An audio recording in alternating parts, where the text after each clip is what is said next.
Xin chào tất cả anh chị em đang theo dõi kênh của Khanh. Hôm nay Khanh sẽ làm một cái bài so sánh về dàn chân của em chân dài Santa Fe. Xem cái phiên bản mới này và phiên bản cũ có những gì khác nhau. Và đối với nhà sản xuất họ công bố phần khung xe đã được gia cố và nâng cấp thêm, giúp cho xe mẫu mới này chạy êm hơn, cách âm tốt hơn. Nhưng dàn chân thì sao? Bây giờ mình sẽ cùng đi vào so sánh. Với giá bán từ 1 tỷ 040 triệu đến 1 tỷ 3, thì không biết Santa Fe mẫu mới này có làm hài lòng tất cả anh chị em mình để sử dụng hàng ngày, để sử dụng công ty, để sử dụng kinh doanh. Bây giờ mình sẽ đi vào chi tiết và xem thử xem cái dàn chân của hệ thống H-Track mới không có gài cầu trung tâm, nó có đáp ứng các điều kiện của đường xá vận hành tại Việt Nam hay không. Bây giờ mình sẽ đi vào chi tiết nha. Đầu tiên Khanh muốn giới thiệu với tất cả anh chị em mình, phần giảm sóc phía trước vẫn là treo kiểu MacPherson, treo độc lập kiểu MacPherson. Và Khanh có muốn lưu ý cho tất cả anh chị em mình là một chi tiết nhỏ, đó là một cái phần cao su phía sau. Đây là một cái nó gọi là cao su cân bằng, giúp cho cân bằng cái cây phù của mình thôi. Nó là một điểm thêm so với mẫu cũ. Lát nữa mình sẽ đi vào mẫu cũ thử xem là nó có cái cục cao su này không nha. Đây cây phù của mình. Rồi, đây là phần đĩa. Cái chiếc xe Khanh đang cho anh chị em mình xem là chiếc xe được dẫn động 2 cầu H-Track. Đây là cái phần dẫn động cầu trước. Đây cái láp này nè. Cái láp này nó sẽ truyền động phần máy vào. Rồi cái phần này là routine của thước lái. Ở phía dưới mình là cái bệ càng chữ A. Đây là bệ càng chữ A nè, mình thấy không ạ? Nó nối nguyên một cái dàn gầm phía dưới vào cái đĩa, giúp cho cái xe của mình nó giữ thẳng và nó dao động theo phần đứng. Đây, dao động theo phần đứng. Và khi mà cái đĩa này, bánh xe mình, tức là bánh xe mình nó xoay, thì nguyên cái phuộc này nó cũng xoay theo. Đây là kiểu vận hành MacPherson. Nguyên cái bệ càng chữ A thì nó sẽ nối vào cái phần khung. Đây, nối vào phần khung. Đây, cái phần này phần thép nha. Rồi, một cái thanh cân bằng. Đây là thanh cân bằng. Đây là bệ càng chữ A, rất là to. Rồi, hệ truyền động nè. Đây là của bên tài xế. Rồi, nó có nối qua một cái thanh cân bằng. Đây là thanh cân bằng nha. Đây mình qua tiếp. Cái thanh cân bằng nó sẽ truyền qua vị trí này. Đây cũng một thanh cân bằng. Rồi cây phục bên đây thì nó cũng có thêm một cái cao su. Đấy. Còn Khanh nhìn các cái mã phụ tùng và kiểu kết cấu thì nó cũng giống nhau. Đây, phần đĩa của mình. Một số anh chị em về hay thắc mắc là cái ruột ở phía trong này xài một thời gian là nó bị rỉ sét, hoặc là sẽ mới về nó bị rỉ sét luôn. Thì đây là một cái hiện tượng bình thường. Cái phần này nó sẽ chỉ ở dạng phay thôi. Anh chị em mình thấy dạng phay không? Nó sáng bóng dạng phay thôi, thành ra là nó sẽ không có sơn chống rỉ sét gì hết. Và phần này nó có rỉ sét thì nó cũng bình thường. Rồi phần đĩa thì nếu mà để ở ngoài mưa thì nó sẽ bị rỉ sét về phần mặt đĩa. Thì nếu mà chúng ta phanh thì lát nữa khoảng 1-2 cú phanh thôi là nó sẽ bóng lại như vậy thôi. Đây là phần đĩa nha, không sơn được chống sét lên đây. Anh chị em mình thấy sơn, thấy bị rỉ sét đừng có sơn chống sét. Rồi đây là phần thông gió của đĩa, thì nó cũng không có chống rỉ sét, nó rỉ sét là chuyện bình thường. Đây là cái phần thước lái nè, thước lái của mình. Rồi cái thanh truyền động. Đây, thanh truyền động truyền từ trong máy ra. Đây, truyền từ trong máy để dẫn động 2 bánh trước. Rồi bộ càng chữ A nằm phía dưới. Đây càng chữ A.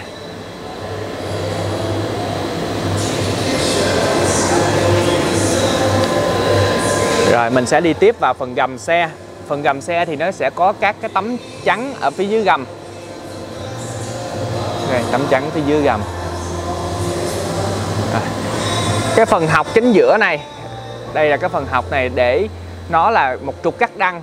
Trục cắt đăng này nó sẽ truyền lực của cái phần máy. Đây, nó sẽ truyền lực phần máy.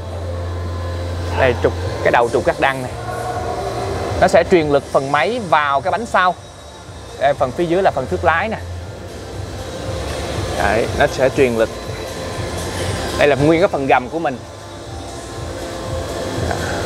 Thành ra là quý anh chị ngồi trên xe thì nó sẽ thấy có một cái phần nhô lên nhẹ ở cái phần ghế giữa. Đây là do cái trục cắt đăng của mình nha. Đây, nó sẽ truyền đến bộ V-side phía sau. Đây là bộ V-side phía sau. Và bộ V-side này nó sẽ truyền lực bằng đây, hai cái tay đưa ra, thông qua hai tay đưa ra để nó dẫn động cái bánh phía sau, hai bánh phía sau. Ở dàn chân sau thì nó vẫn là treo độc lập đa điểm. Độc lập đa điểm có nghĩa là đa điểm nó phải tầm khoảng 4 điểm nó mới gọi là đa điểm. Thì bây giờ mình sẽ đếm nha. Nó bắt vào cái phần đĩa là 1 điểm nè. Rồi cái phần càng, một tay càng chữ càng to nè, đây 2 điểm nè. Rồi ở phía trên đây là 3 điểm nè. Rồi phía bệ dưới đây là 4 điểm nè. Đây, khi mà cái phần này nó dao động thì nó sẽ không phụ thuộc vào cái phần bên đây.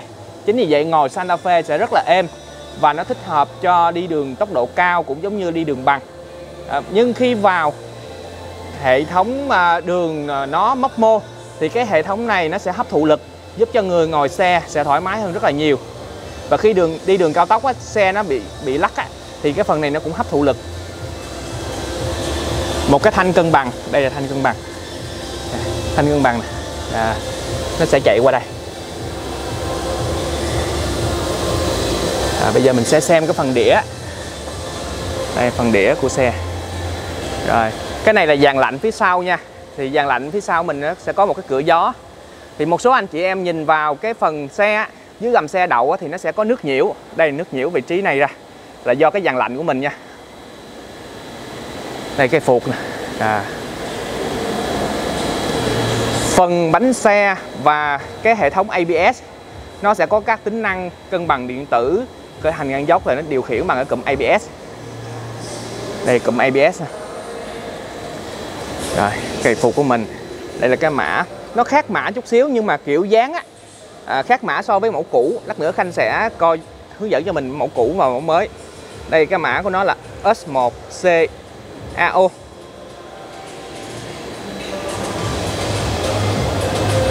Này, phần dàn gầm của mình nha. Đây cái lò xo này thì nó sẽ chịu lực và giúp cho chiếc xe cân bằng, không bị dao động là bằng cây phuộc nha. Đây cây phuộc nè. Đây là càng chữ cái routine cân bằng nè. Anh chị em mình thấy không ạ? Nguyên cái dàn gầm xe bên trái và bên phải sẽ dao động độc lập với nhau và không phụ thuộc lẫn nhau. Đây, cụm bên trái nè. Phần này mà nó có dao động lên thì ở đây nó chỉ dao động ở vị trí cái lò xo thôi. Cái trục này nè giữ nguyên. Phần bệ trên là được nối bằng các gối cao su. Đây các gối cao su này giúp cho chiếc xe nó hoạt động rất là êm. Đây là cụm bên trái, cụm bên phải. Mỗi chiếc xe dẫn động 2 cầu và có cái không chỉ dẫn động 2 cầu đâu mà nó có hệ thống treo độc lập như vậy thì mình sẽ chỉnh cân bằng khoảng 10.000 đến 20.000, hoặc là nếu mà mình có sụp ổ gà thì mình bắt buộc mình phải vào cân bằng lại để các bánh xe nó cân, nó không bị là cái phần lớp nó lệch. Đây cái trục cắt đăng của mình. Đây cái phần trục cắt đăng nè. Bên Khanh hạ xuống thì cái chiếc xe này đang được phủ gầm. Thì cái công tác phủ gầm là phải gỡ hết nguyên cái phần dàn gầm của xe ra để mình phủ vào các cái vị trí này. Đây, phủ vào các vị trí này để giúp cho cái phần gầm của mình chống sét nó tốt hơn. Còn ở những cái đơn vị, một số đơn vị làm rẻ hoặc là làm nhanh thì họ sẽ không gỡ hết các cái tấm che, không gỡ hết các cái tấm che ở phần gầm xe đâu, thì dẫn đến câu chuyện là nó phủ lên các tấm che thì gần như là không có tác dụng ở cái phần gầm của mình. Ở đây là cái bồn xăng. Đây bồn xăng. Thường bồn xăng thì nó sẽ làm bằng nhựa tổng hợp và có cái độ bền rất là cao, nó sẽ không làm bằng thép đâu.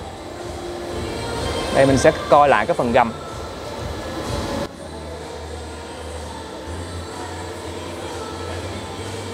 Đây là cụm bánh trước nè.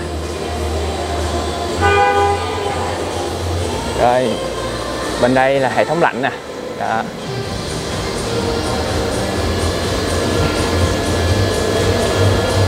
Rồi bây giờ mình sẽ đi qua tiếp xem cái xe mẫu cũ nó như thế nào. Mình coi lại chút xíu. Cây phuộc. Rồi bây giờ mình sẽ đi qua xem thử coi mẫu cũ nó như thế nào, có khác gì cái phần gầm hay không. Đây là mẫu cũ nha. Rồi mẫu cũ có thì anh em mình nhìn vào cái phần đuôi nè. Phần đuôi nó không có cái đèn dãy mạc rơm ngang, dãy dạ quang ngang, mà nó dãy rơm. Rồi cái phần ốp này nó cũng khác luôn. Cái phần ốp nó cũng khác. Rồi bây giờ Khanh sẽ đi vào chi tiết nha. Đây là mẫu cũ. Thì mẫu mới và mẫu cũ đều sử dụng hệ thống dẫn động là H-Track và phần bánh dự phòng là giống nhau. Bây giờ mình sẽ đi vào cái phần bánh trước. Bánh trước xem như thế nào. Đây là mẫu cũ. Đây, hệ thống dẫn động bánh trước. Cây phụ của mình nha. Rồi, cái thanh routine cân bằng nè. Hệ thống càng chữ A nè. Đây, cái chiếc này là vẫn là chiếc dẫn động 2 cầu, thì nó sẽ có một trục cắt đăng truyền từ trước ra sau. Đây, trục cắt đăng nó sẽ truyền từ trước ra sau. Đây cái trục nè. Nó sẽ đi với hệ thống dẫn động phía sau qua hệ thống cầu phía sau, nó phân phối lực ra 2 bánh. Đây, phân phối lực qua 2 bánh nè. Rồi, bây giờ mình sẽ xem lại cái chiếc xe này dạng chân nó có gì. Đây, thanh cân bằng, hệ thống lái. Nó sẽ truyền động, truyền lực đẩy qua đẩy lại để bánh xe mình quay, đúng không ạ? Rồi đây là hệ thống dẫn động. Rồi giống như Khanh chia sẻ là ở phía sau cái phuộc này thì nó sẽ không có cái trục cao su. Cái trục cao su này nó có tác dụng là cân bằng thôi, nó khác chút xíu. Còn mã và độ dài, độ rộng của cái phuộc thì Khanh thấy nó giống nhau. Thì nếu mà anh chị em mình á là bị hư cái phuộc này, có thể thay cái phuộc mới, có cái cao su cân bằng cũng hay.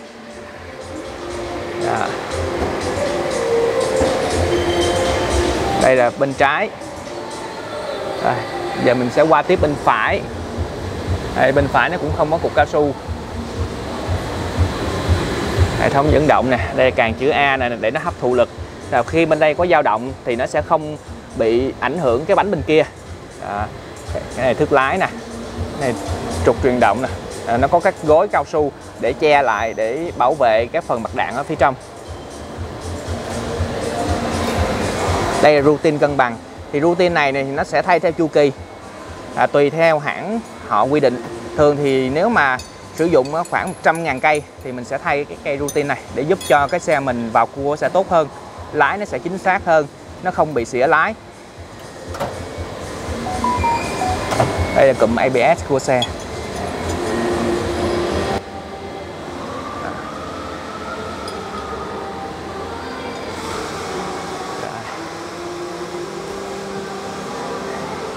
Bây giờ mình sẽ đi vào phần phía sau tìm hiểu lại nha.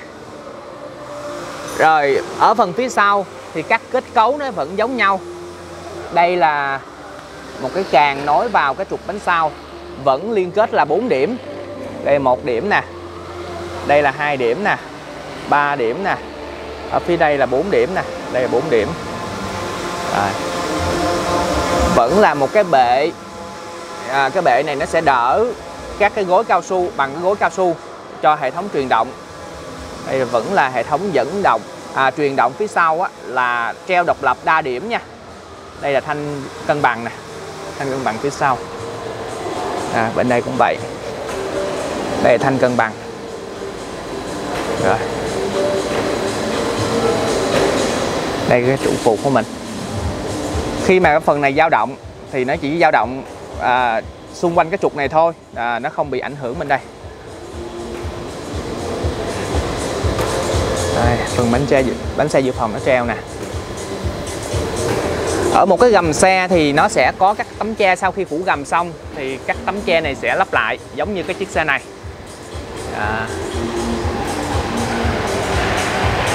Và chiếc xe này thì đã được phủ gầm rồi. Mình coi các vật liệu phủ gầm nè. Cái chỗ này bình thường đó là nó sơn màu xám, thì bây giờ nó sơn phủ gầm nè, màu đen nè. Và cái phần này nó là xốp nha. Thì khi mà đá văng vào á, nó sẽ triệt tiêu âm thanh, nó sẽ không nghe lợp bột ở phần gầm xe khi mà mình đi vào những cái vùng đá.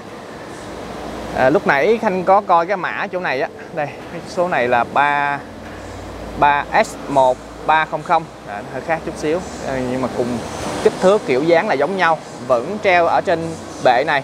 Còn cái Santa Fe mẫu trước cái mẫu Khanh đang chia sẻ với anh em á, thì cái phần trục này là nó treo phía bên hông của cái càng đỡ chữ A phía dưới, cái càng phía dưới nó treo phía bên ngoài chứ không phải là treo ngay thẳng trên trục, hơi khác chút xíu. Đây, ở phía đây là chỗ này là vị trí càng dẫn động nè, đi vào cái gối cao su.